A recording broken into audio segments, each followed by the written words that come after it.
உத்தேச புதிய அரசியலமைப்பு தொடர்பான வரைவொன்று எதிர்வரும் பிப்ரவரி மாதம் 4ஆம் தேதி ஸ்ரீலங்கா நாடாளுமன்றத்தில் சமர்ப்பிக்கப்படவுள்ளதாக தெரிவிக்கப்பட்டு வருகின்றது.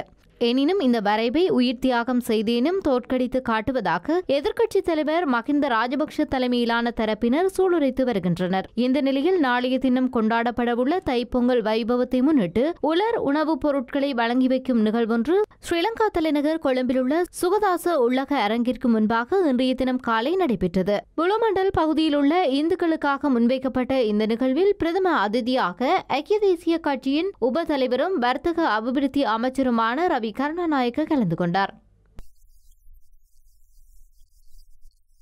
அரசியலமைப்புக்கு எதிராக இனவாத முத்திரையை பொறித்து அதனை நாடு முழுவதிலும் பிரசாரத்துக்கு எடுத்து செல்வதையே எதிர்க்கட்சியினர் செய்தார்கள். அவர்கள் கூறுவதைப் போன்று அரசியலமைப்பு தொடர்பான விசேட நிபுணர்களின் அறிக்கை முன்வைக்கப்படவில்லை. அனைவரும் தெரிவித்த கருத்துக்களை கொண்டதொரு விடயமே முன்வைக்கப்பட்டுள்ளது.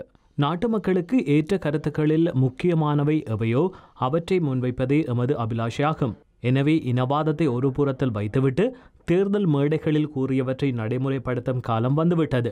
எதிர்க்கட்சிக்குள் எத்தனை பேர் இருக்கிறார்கள்? ஆட்சியில் இருந்தபோது செய்யாத ஒன்றை எதிர்க்கட்சியான பிறகு இனவாதத்தை தூண்டுகின்றனர். வேறு எதனையும் அவர்கள் செய்யவில்லை. இந்த நாட்டிற்கு சிறந்த எதிர்காலத்தை ஏற்படுத்த அனைவரும் இணைந்து கொள்ள வேண்டும் என்பதே எமது எதிர்பார்ப்பாகும்.